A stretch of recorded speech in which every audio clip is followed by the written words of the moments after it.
मैं रीना अपने channel Reena growth world में आप सबका स्वागत करती हूँ। आज हम बात करेंगे एक ऐसे टॉपिक पर जो आजकल की भागदौड़ भरी ज़िंदगी में हर इंसान के दिमाग में चल रहा है।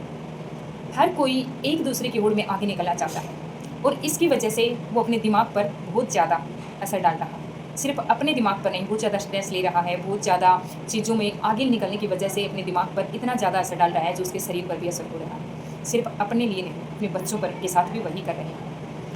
हम क्या कर रहे हैं? वो इंसान इतना आगे निकल गया, मुझे भी निकलना है। अच्छी बात है, आप ऐसा सोच रहे हैं। अपने बच्चों के साथ भी यही कर रहे हैं कि उसके बच्चे ने इतना कर लिया, तुझे भी हर हाल में ये करना है। उसके बच्चे ने कर लिया, इसके लिए नहीं करना है। आप अपने बच्चे को समझाइए, आपको अपनी ज़िंदगी को अच्छा बनाना है, आपको अपनी ज़िंदगी में सफल होना है, कामयाब होना है।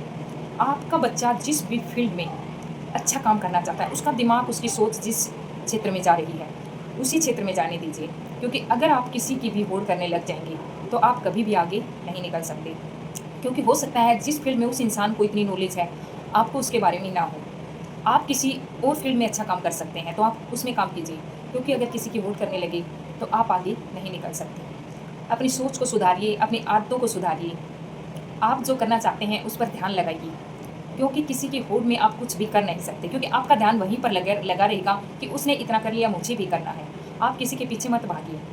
आप खुद भी, आप जो भी काम कर रहे हैं उसको मन लगा कर कीजिए, चाहे वो छोटा हो बड़ा हो। क्योंकि हम जिस भी काम को अगर ध्यान लगा कर करते हैं तो वो काम बहुत अच्छे से कर पाते हैं। और अगर हम अच्छा कर पाते हैं तो वो काम धीरे धीरे और आगे बढ़ने लग जाता है। इसी प्रकार आप अपने बच्चों को भी दबाव मत दीजिए कि उस बच्चे ने इतना किया है, तुझे भी इतना करना है। क्योंकि ज़रूरी नहीं कि जो क्वालिटीज़ उस बच्चे में है वो आपके बच्चे में भी हो।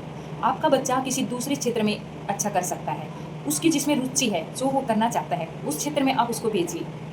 उस क्षेत्र की पूरी नॉलेज आप लीजिए उस फील्ड की। क्योंकि आप जो भी करना चाहते हैं वो आप कीजिए, लेकिन होड़ करके मत कीजिए। अगर आप अपने बच्चों पर दबाव डालेंगे कि उसने इतना किया, आपको भी करना है, कहीं न कहीं आपका बच्चा जो करना चाहता था वो भी नहीं कर पाएगा। क्योंकि उसे कुछ और करना था और आपने दबाव देकर उसको किसी दूसरे फील्ड में भेज दिया है। वहाँ पर उसकी न तो रुचि है, न वो चीज़ें उसे समझ आ रही हैं और ना ही उसे वो करना चाहता है। आप ज़बरदस्ती उसके साथ करेंगे तो वो ज़्यादा, उसके दिमाग में नेगेटिव चीज़ें आने लग जाएंगी, उसके दिमाग में स्ट्रेस होगा, वो जो कर रहा था वो भी नहीं कर पाएगा। तो प्लीज़ आप किसी की भी होड़ मत कीजिए। हर इंसान अलग होता है, हर इंसान की सोच अलग होती है, हर इंसान की डेस्टिनी अलग होती है। हमें क्या लगता है, हमें लगता होगा कि उस इंसान के पास इतना पैसा है, उसने ऐसा, उसके पास कहाँ से आया, वो इंसान तो इतना अच्छा नहीं है।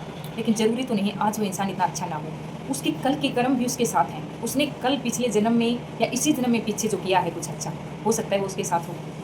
तो इसलिए किसी के बारे में भी सोचने से पहले, उसकी होड़ करने से पहले, आप अपने बारे में सोचिए कि मैं क्या कर सकता हूँ, किस चीज़ में अच्छा कर सकता हूँ, मुझे क्या करना है। क्योंकि दूसरे क्या कर रहे हैं उसके बारे में अगर आप सोचने लग गए ना तो आपका दिमाग वहीं लगा रहेगा, आपकी सोच भी वहीं लगी रहेगी और आप अच्छा नहीं कर पाएंगे। तो प्लीज़ अपने काम पर फोकस कीजिए। आप जो भी कर रहे हैं उसको अच्छे से अच्छा बनाने की कोशिश कीजिए, उसमें और ज़्यादा नॉलेज हासिल करने की कोशिश कीजिए। आप भी खुश रहिए, अपने बच्चों का भी साथ दीजिए जो वो करना चाहते हैं। किसी भी बच्चों की तुलना अपने बच्चों से कभी भी मत कीजिए। आपके बच्चे जो करना चाहते हैं उन्हें वो करने दीजिए, उनके साथ खड़े रहिए और आप भी, आप जो कर रहे हैं वो कीजिए, उसमें और ज़्यादा अच्छा करने की कोशिश कीजिए। किसी की भी होड़ करने की कोशिश मत कीजिए। क्योंकि हम यहाँ अपने पुराने बैगेज भी साथ लेकर आए हैं जो हमने पिछले जन्मों में किए थे। हो सकता है पिछले जन्म में उसने कुछ ऐसा अच्छा किया हो जो आज वो अच्छा कर पा रहा हो सकता है हम आज हम अच्छा ना कर पा रहे हों, लेकिन हो सकता है कल हम उससे अच्छा भी कर जाएँ। ज़रूरी नहीं कि हम नहीं कर पाएँ, हो सकता है हम उससे आगे निकल जाएँ। तो किसी की होड़ करके आगे जाने की कोशिश मत कीजिए। आप जो कर रहे हैं अपने आप पर फोकस कीजिए। क्योंकि दूसरे पर फोकस करते रहिए तो आप उसी में उलझते रह जाएंगे और आप कुछ नहीं कर पाएंगे। तो आप भी खुश रहिए, अपने बच्चों को भी खुश रखिए। जो वो करना चाहते हैं हर हाल में उनकी सपोर्ट कीजिए, उनका मार्गदर्शन कीजिए। खुश रहिए, मुस्कुराते रहिए।